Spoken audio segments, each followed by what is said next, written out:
Hello guys, it's Tony here, and today I've got the pleasure meeting with Rene from LuxTag. Hello Rene. Hey, good evening. How are you? Great. And so we'll start from giving you guys a little bit info on Rene and what LuxTag is doing. So Rene, if you can tell us what's your role in LuxTag and what exactly are you working on right now? Okay, good. I'll explain a little bit the basics here because I would not assume that everybody knows LuxTag yet. However, we are one of the first projects using the NEM blockchain for commercial applications. So already around since late 2016. Many of the earlier NEM bears would know us already. But then still, let me introduce. I'm Rene. I'm one of the early year NEM bears. I'm a fan of NEM since early 2016, and with two other co-founders, we invented this system LuxTag, which actually means luxury item tagging. Okay, in order to solve a real-world problem with this cool blockchain technology. Actually, as a startup business, we took it from the wrong approach in the beginning. Wrong approach means that it's not that we are looking at a problem and a solution and then what technology can we use, but we liked the blockchain technology. We came from that side and we were thinking, what problem can we solve with this cool technology? So Yeah. from the wrong side around. And then LuxTag was born in end of 2016. Between the three co-founders of us, we identified this as one of the real world problems where we can create digital certificates of authenticity for products. Because so far, when you buy luxury products, you receive a little paper card, plastic card, but who can fake a luxury watch or technical product? Hey, that person can easily fake a paper or plastic card. But and maybe let me tell this what I'm often explaining, like in the blockchain world, people cannot simply copy digital assets. It's same like in the Bitcoin world. When you have 5 Bitcoin and you send 1 Bitcoin to somebody else, you don't have any more. You have only four and the other person gets it because the blockchain accounts for it. Seems logical, but when you think about PDF documents, you have a PDF document, you send it to somebody, you bet you still have it. You have it, the other person has it. That's the digital world. And now blockchain allows us to put these certificates of authenticity in a world where they cannot be copied. That's the basic idea. And then I can go more into the features. Like obviously, we are using the NEM features, the multi-signature. Then multi-signature feature allows us to represent ownership over these representational accounts because we represent products with their unique identifier on the blockchain. Where do they come from? All these provenance features, ownership features. But I can go more into this a bit later. I'm one of the three co-founders. My name is Rene. I'm a European who is already living in Southeast Asia since 2013. And we are a good mix in our team here. Almost 10 people already working on these projects of all different nationalities and races. Okay, so thank you for the explanation. And yeah, exactly. So I've got the same idea about the blockchain as you because it's very often used into some kind of applications like chain of supply, notarizations, certifications. I think this is one of the points that blockchain solves the best because, as you said, there are some kind of ways of creating certificates for things for documents Mm. that are stored on the blockchain, and those certificates like they are giving authentication to those documents. And so, continuing, can you tell us a little about the community fund proposal you created? Because LuxTag was one of the first community fund proposals on NEM voted positively, so in favor of your project. And can you tell Mm. us a little bit about what how this happened? Why won't you Mm. create ICO or something like that? Okay, yes. Okay, so in the very beginning, this was the end of 2016, we bootstrapped. Bootstrapping is this startup term for founder-funded and low-cost running the business. Yeah, and we were quite happily doing that. So we spent, I don't know, maybe up to $50,000 what we spent on development and on hiring a little team, having a little office. But then we understood that, hey, all the world is moving fast.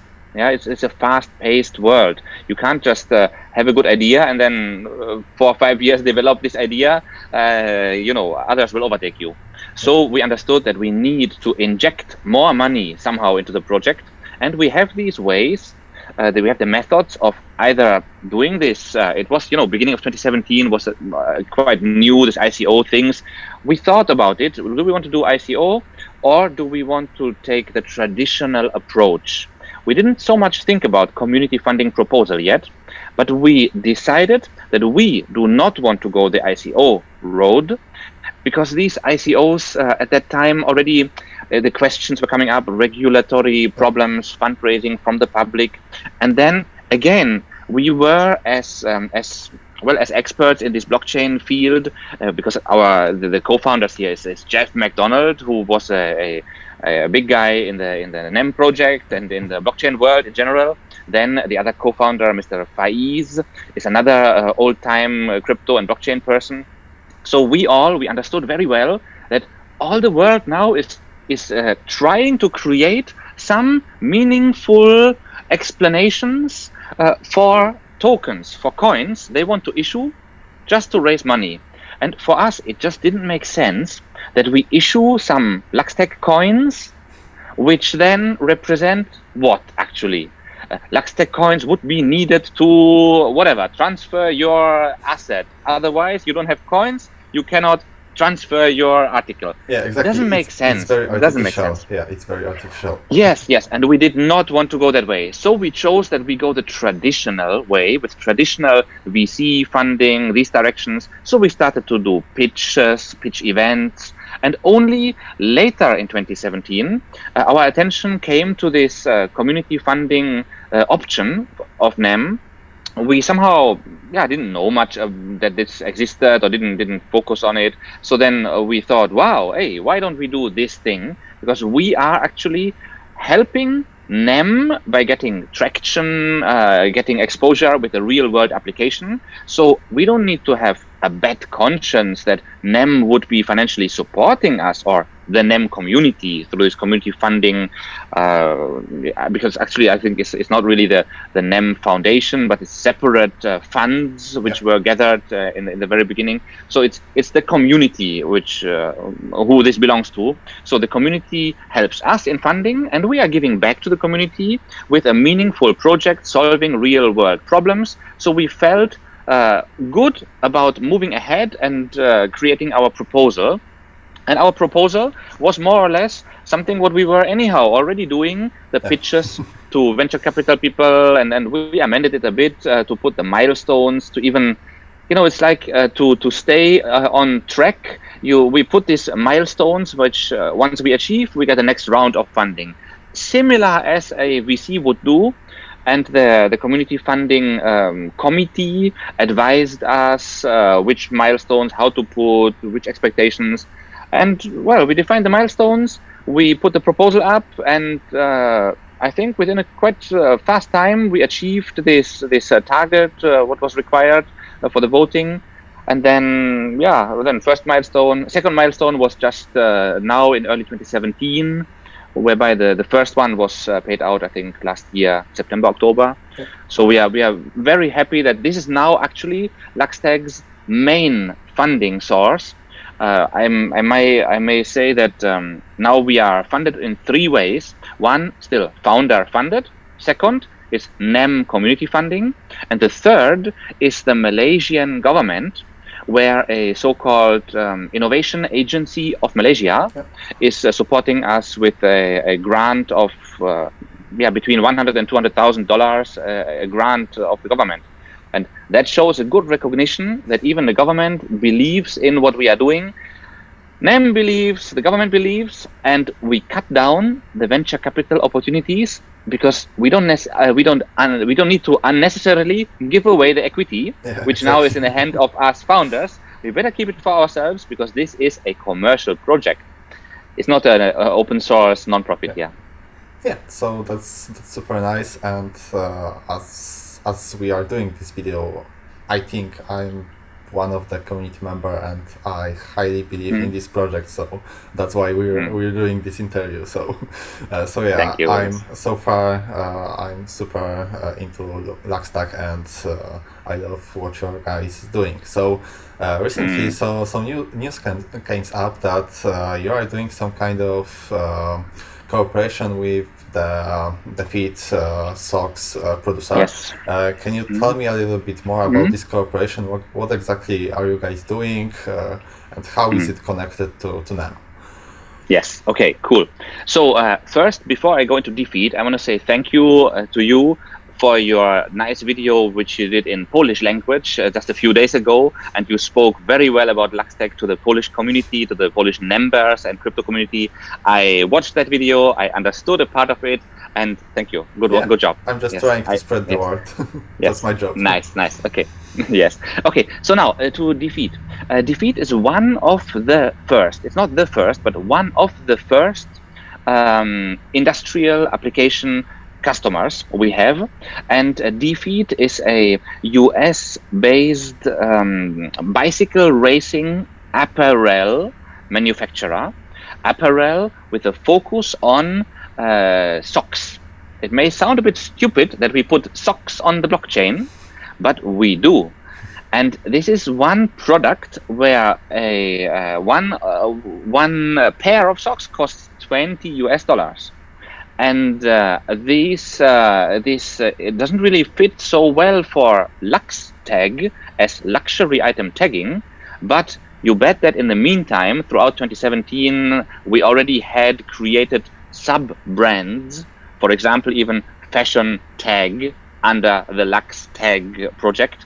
So because for us it's not a big difference. We tag a watch, we tag a handbag, we tag socks or other products. It's just an item, so yeah, exactly. And so for us now, we have this one project, not with the main challenge of the customer, counterfeit, theft, but the main challenge here is the deviation from the intended distribution channels. This means that the manufacturer creates products and gives to these products, or to a certain consignment of products. Obviously, every pair of socks now has its own ID on the NEM blockchain, and they put a consignment together, they ship to a certain distributor, and there will be update messages sent to these asset accounts, to every blockchain account of a pair of socks. The manufacturer sends a message: we are shipping this one today to distributor A. There's a distributor code, distributor number. And then later, once a final customer claims ownership, I say claim ownership, this means that the final user, the final buyer, would scan a QR code, would activate the ownership over this product, like let's say collect loyalty points, or collect this pair of socks into his wallet, because we are using NEM multi-signature contracts where one person can be the signatory for more accounts. So even one owner can own more pairs of socks. This is the beauty here. So then this person can claim the ownership over a pair of socks in order to get ownership perks like warranty or other loyalty points.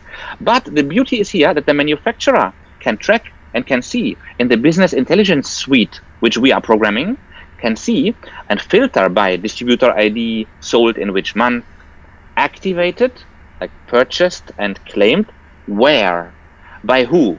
Did one person buy 3 pairs of socks, and which distributor did it come from? The beauty here is that we skip through the sales, the shops and online shops, whatever. We skip through this. We create a link between the manufacturer, distributor, and consumer, and the end consumer and the manufacturer suddenly can talk, can interact, because they can do messaging.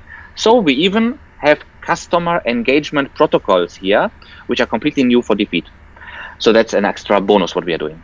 Okay, so basically the problem is that those socks are being sold to distributors, and they are appearing randomly on some kind of world map, and Defeet doesn't know where the socks are coming from which distributor originally. So probably that's the problem. So you guys taking three problems at once. So counterfeiting, also this distribution problem, and also you are giving like a bonus for Defeet, so they will be able to interact with the customers. So that's super nice, and probably you're doing some kind of web application for that. So user like me who will buy those socks will be able to like scan QR code or something like that, and in this way interact through this application with the NEM blockchain, and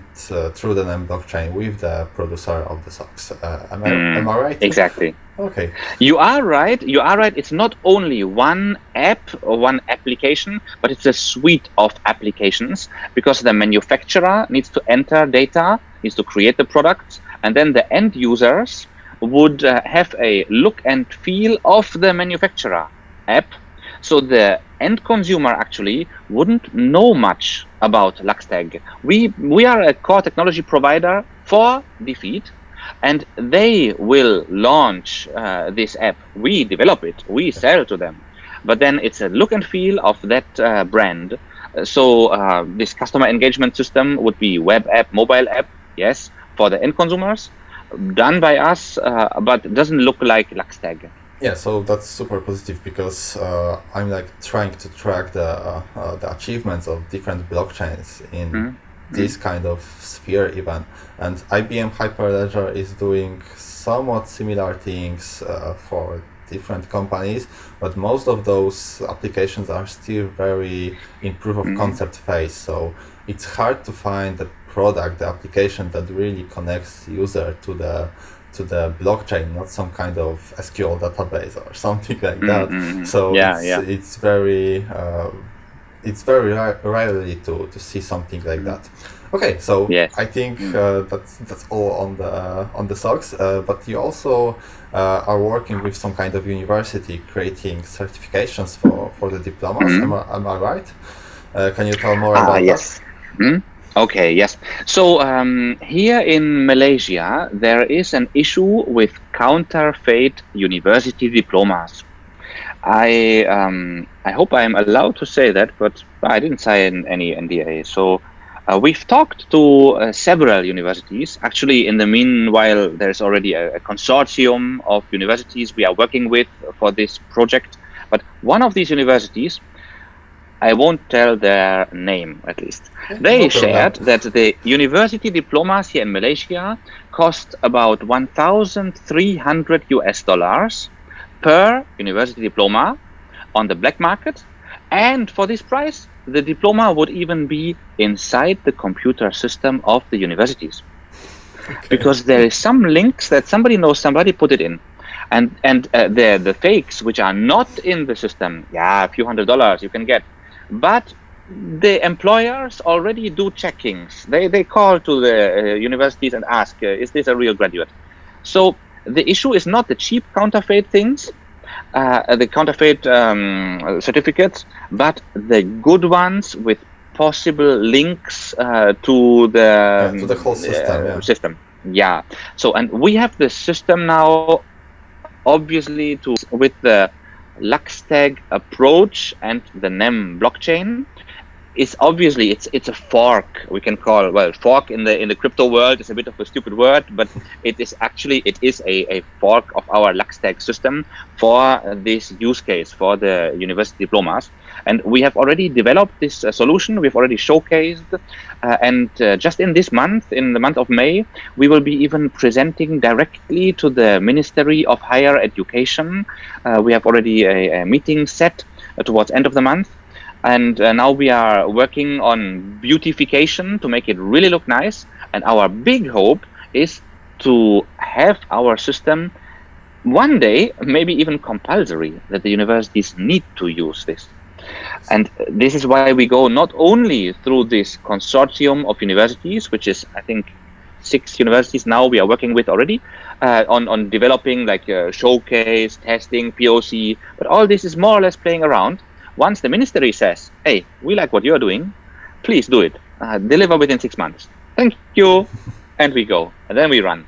Yeah. So that's this month. A hot topic now. Especially that you are already working with the government, so you've got some kind of grant. So yeah, that's much easier than to deliver the product like that. That. So also some last questions. So what are you also working on? Do you have some kind of projects that you want to share with us, or is it still on some kind of NDAs and you can't tell us much about that? Well, no, I can share. So, for example, we had an interesting call with one prospect customer from a professional coin grading service. Oh.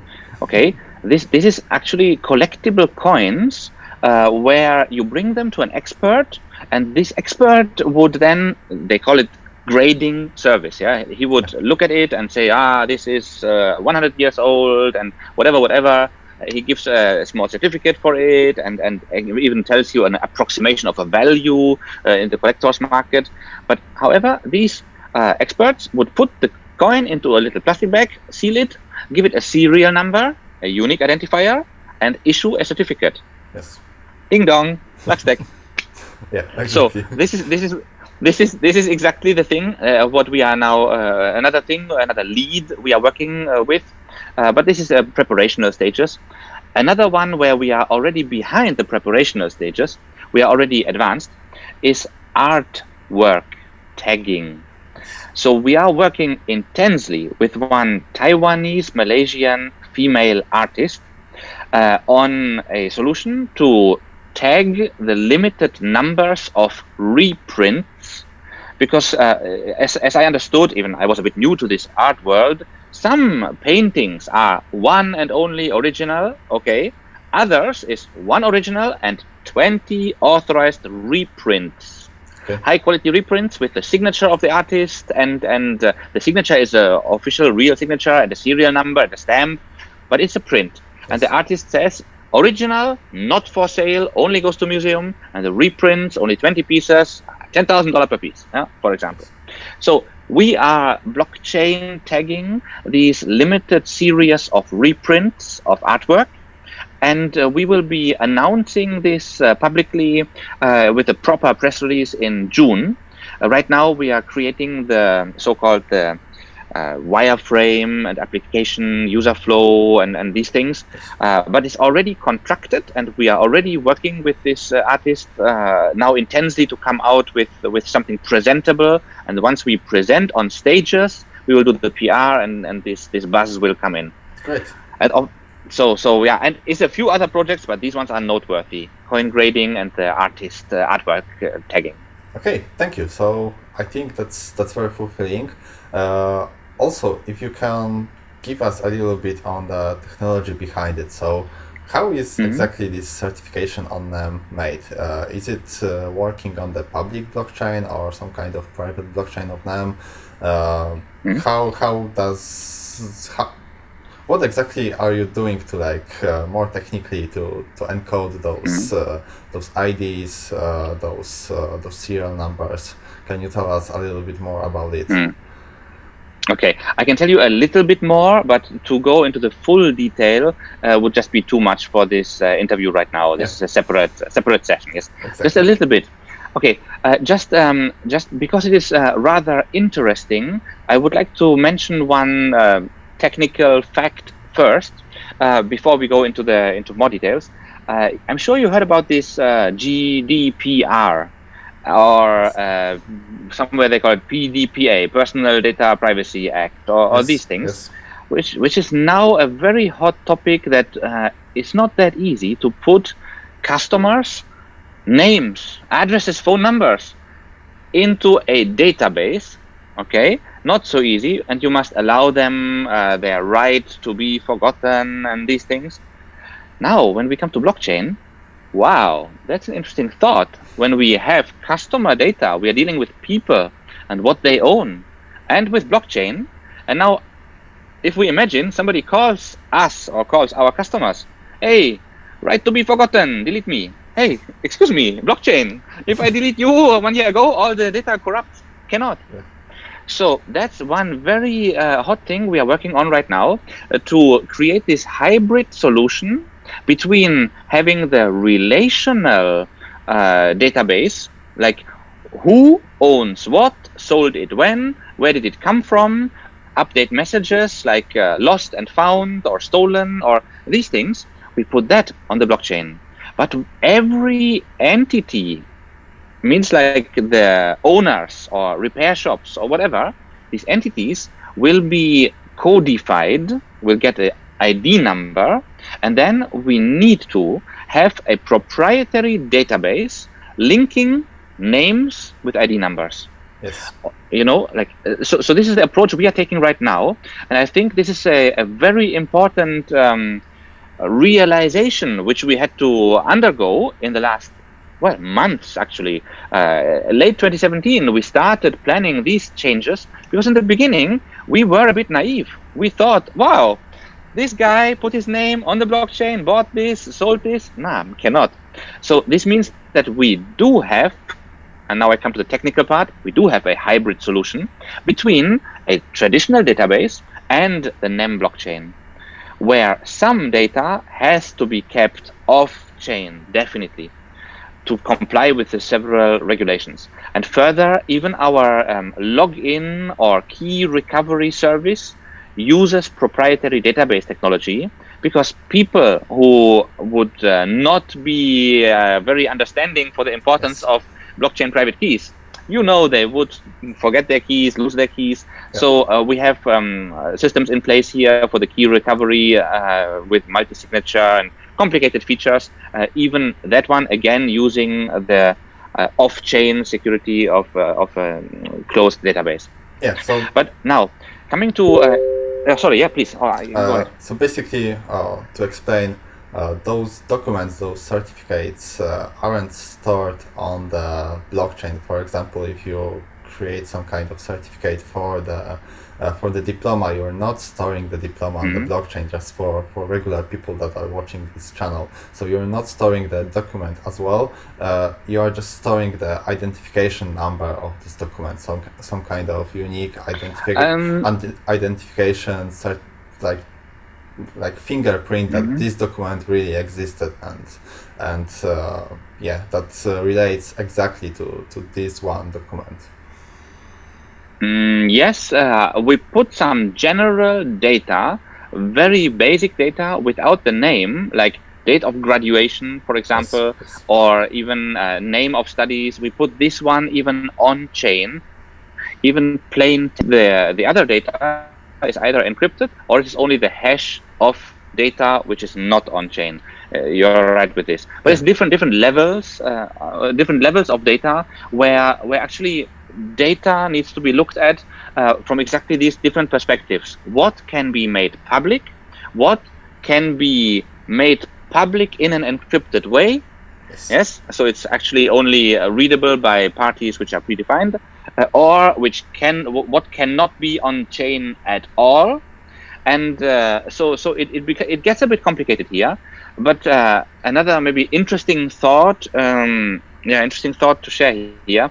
When we put encrypted data on the blockchain, there's even the lifespan or life cycle of cryptographic algorithms, which comes into play, because as we blockchain advocates and blockchain geeks, we are so happy about immutable, everlasting, long-lasting, all this, data we put now in the blockchain, even in an encrypted way, possibly in 50 years, 100 years, can be broken, can be already not SHA-2, SHA-3, SHA-4, can be, more bit encryption necessary.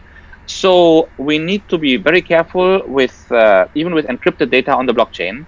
So LuxTag decided to put the critical data identifying names of customers only off chain, and as I mentioned, the relational things on chain. So Should I? Yeah, maybe let me explain about products, their certificates, and how is a product born on the blockchain. Yes.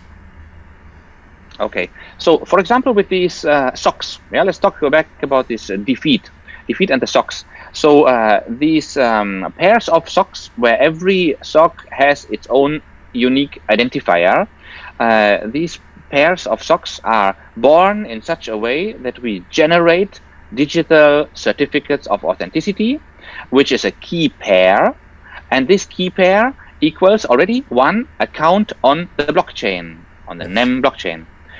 Okay, but actually the generation of these certificates can happen offline, because I just click random number generation, random number, another pair, random number, and only in the moment when I transfer funds into this account, or I claim ownership, or I do anything with that account, then it becomes visible on the blockchain. Exactly.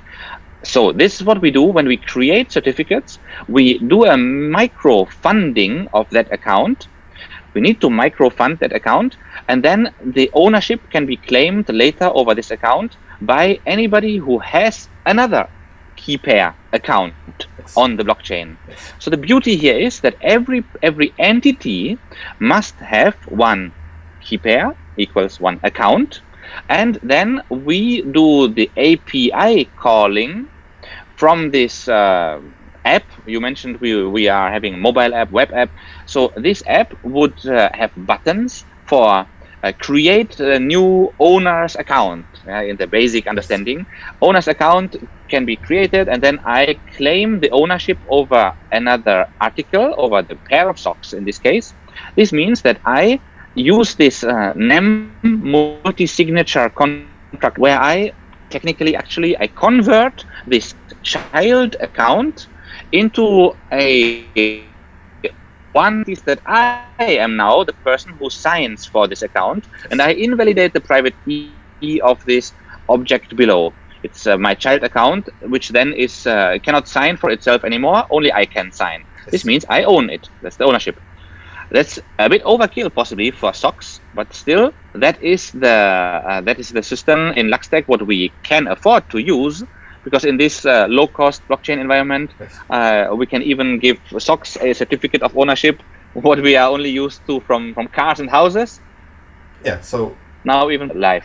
To interrupt you, it's like the basic transaction with some kind of message on the NEM blockchain is like 0.1 ZEM, so it's still pretty cheap, like 4 cents at the moment.